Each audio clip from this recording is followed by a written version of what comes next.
Beyond the physical transformation of your backyard, this journey is about rediscovering a lost patience. In our modern world, we are conditioned to expect an instant update or a download for every problem. But the soil doesn't work on a high-speed fiber connection. It works on the slow, rhythmic heartbeat of the seasons. By laying down that cardboard, you are practicing a form of slow gardening that heals your mind as much as it heals the earth.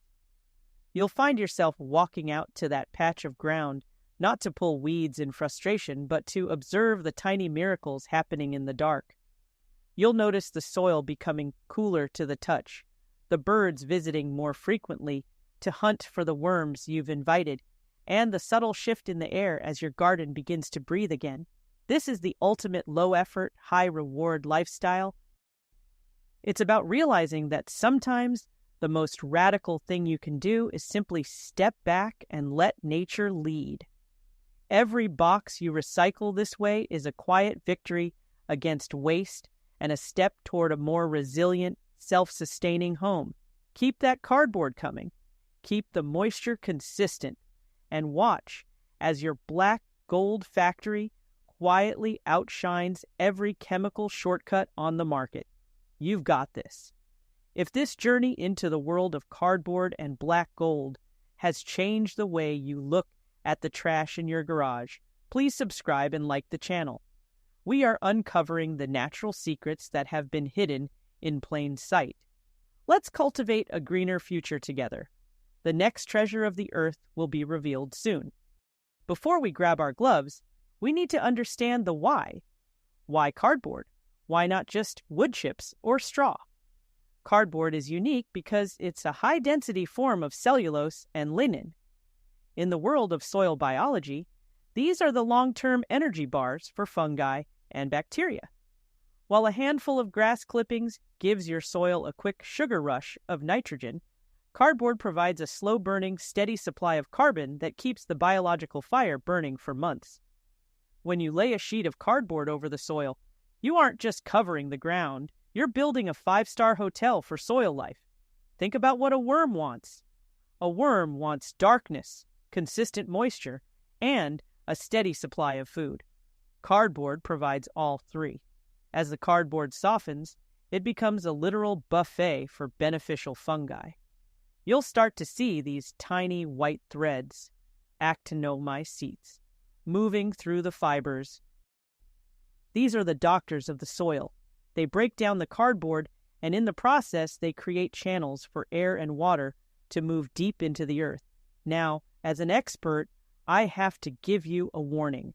Not all cardboard is created equal. The good stuff is plain brown corrugated cardboard. It uses soy-based inks and starch-based glues. This is gold. The bad stuff is anything with a glossy plastic-like coating. If it's shiny, it's probably coated in wax or plastic that won't break down and might leach chemicals. The prep requires you to be diligent. Remove every piece of plastic tape, every heavy-duty staple, and those glossy shipping labels. It's a bit of a chore, sure, but it's the only work you'll really have to do in this method. Step 2 is the activation, water. Once the cardboard is down, soak it. And I mean really soak it.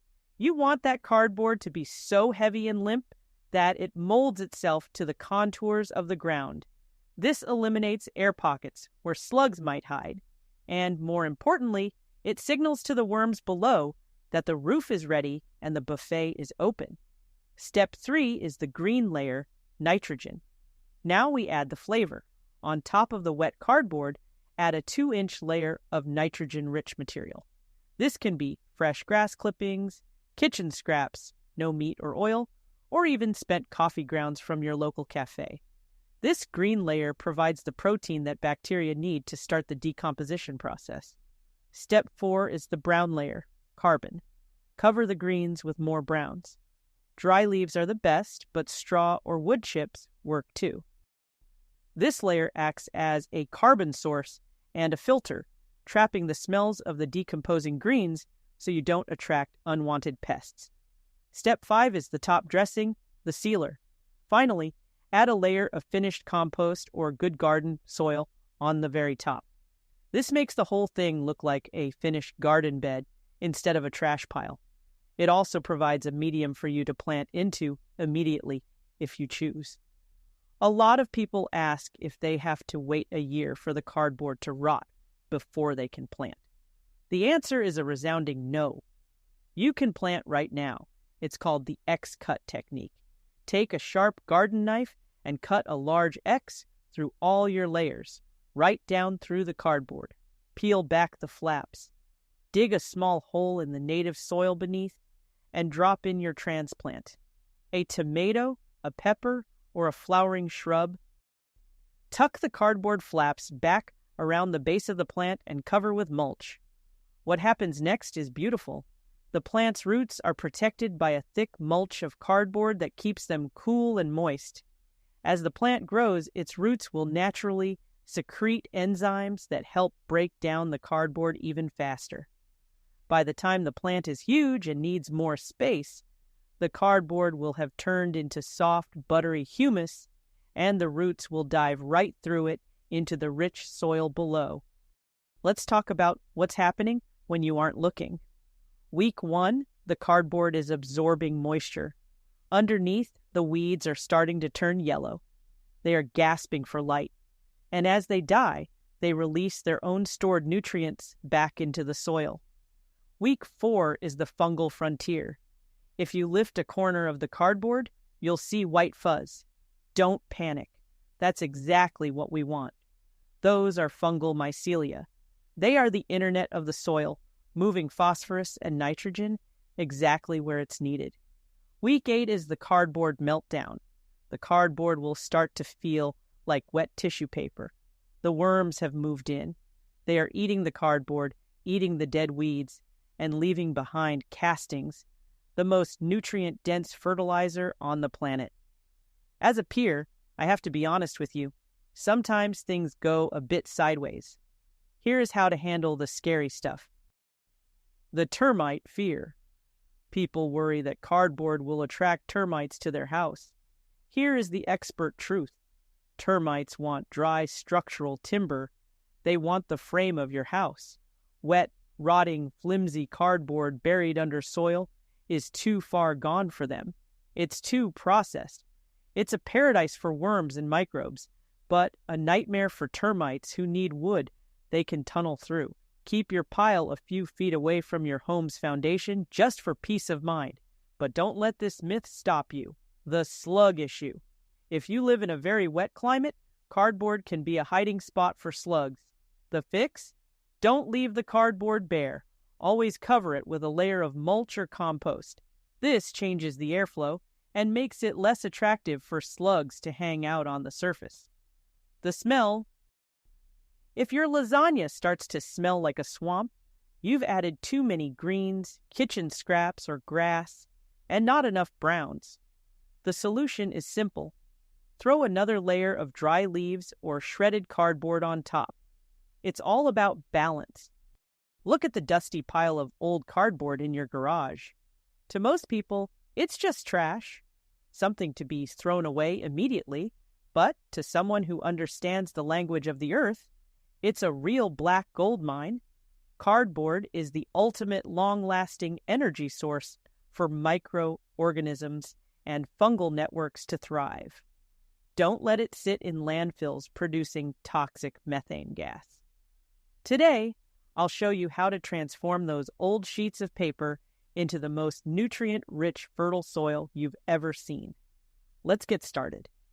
If you're a gardener, or if you've ever dreamed of having a lush, productive backyard, you've likely faced the tired soil syndrome. You know what I'm talking about. Soil that's as hard as a brick in the summer, or sandy soil that lets water slip through like a sieve. You've probably spent hundreds of dollars on bags of synthetic fertilizer, bone meal, or peat moss, only to find that a year later, your plants are still struggling and the weeds are winning. What if I told you the operating system for your garden isn't sold in a plastic bag at a big box store? What if the answer to suppressed weeds, moisture retention, and rich chocolate cake soil was sitting in your recycling bin right now.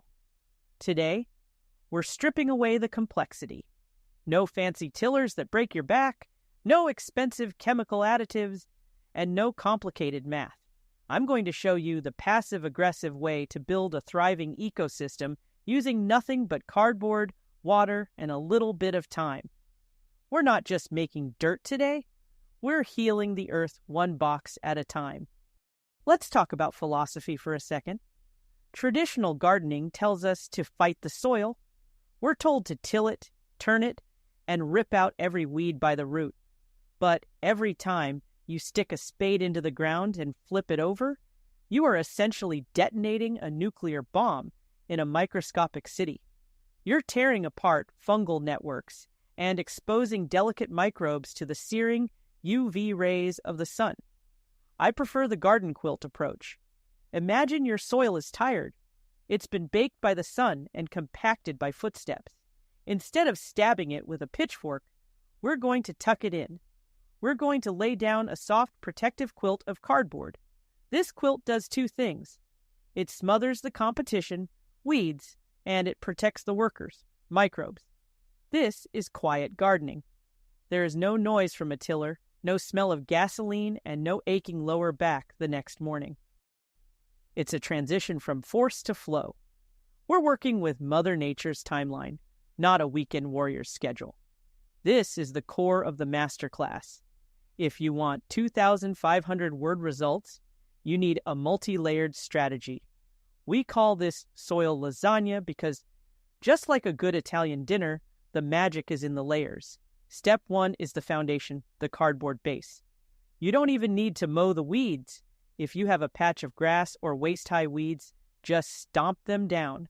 Lay your prepared brown cardboard directly on top. The overlap rule is where most people fail. You must overlap your cardboard edges by at least 6 to 8 inches, 15 to 20 centimeters. Weeds are incredibly persistent. If there is a single crack of light, a dandelion will find it. Think of it like roofing shingles. You want a seamless barrier. Think about the legacy you're building. Most people look at a garden and see the flowers, the fruits, or the lush green canopy.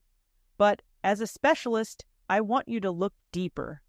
You are cultivating the rhizosphere, that invisible city of activity, where roots and microbes trade nutrients for carbon. When you commit to this simple cardboard method, you aren't just feeding a plant for a season. You are building soil humus that will remain in the earth for hundreds of years. This is true sustainability. While synthetic fertilizers provide a quick hit that eventually leaches away and depletes the soil biology, your homemade compost builds a reservoir of life that gets stronger every year. You will eventually notice that your plants become more pest-resistant and drought-tolerant because they are supported by a complex fungal network you helped create. Every bucket of scraps you recycle, every Amazon box you soak and layer, is a vote for a regenerative future. It's a quiet daily ritual that connects you to the ancient rhythm of the earth. So, don't worry if your pile isn't perfect or if it takes a little longer than 2 months. The microbes aren't in a hurry, and you shouldn't be either. Nature doesn't rush, yet everything is accomplished. Gardening is often sold to us as a series of problems to be solved with products. Buy this for bugs. Buy this for growth. Buy this for weeds. But the cardboard revolution proves that the most powerful solutions are often the simplest ones. It reminds us that we are part of a cycle. The tree became the cardboard becomes the soil becomes the tomato, and the tomato becomes you. Don't wait for the perfect weather or the perfect bin. Go out to your garage right now. Find a box. I rip off the tape. Lay it down on that patch of dirt you've been struggling with. Pour some water on it. Cover it with some old leaves. And then walk away. Trust the worms. Trust the fungi. Trust the millions of years of biological wisdom that are ready to go to work for you. When do you know it's done? when you can stick your bare hand into the ground and it feels like you're touching silk, when the bright brown color of the cardboard has been replaced by a deep matte black. This isn't just dirt, this is humus. Humus is the holy grail of gardening. It's a stable form of organic matter that can hold up to 90% of its weight in water. It holds on to nutrients, so they don't wash away in the rain. When you harvest this soil, you'll notice that your plants don't just grow, they thrive. They become more resistant to pests and diseases because they are eating a diverse, mineral-rich diet instead of a fast food diet of synthetic chemicals. As we get close to the end of this journey, I want to talk about the bigger picture. We live in a world that tells us to be fast. We want instant results. We want to buy a bottle of Grow Fast and see results tomorrow. But composting teaches us a different pace. It teaches us the pace of the seasons. When you save a cardboard box, you are making a choice to stay connected to the cycle of life. You are taking something that was destined for a grave, the landfill, and giving it a resurrection. You are becoming a producer instead of just a consumer. I've seen gardens that were nothing but hard-packed clay and rubble turn into Eden in just 2 years using this method. And the best part wasn't the vegetables, it was the change in the gardener. They became calmer. They stopped fighting the earth and started listening to it.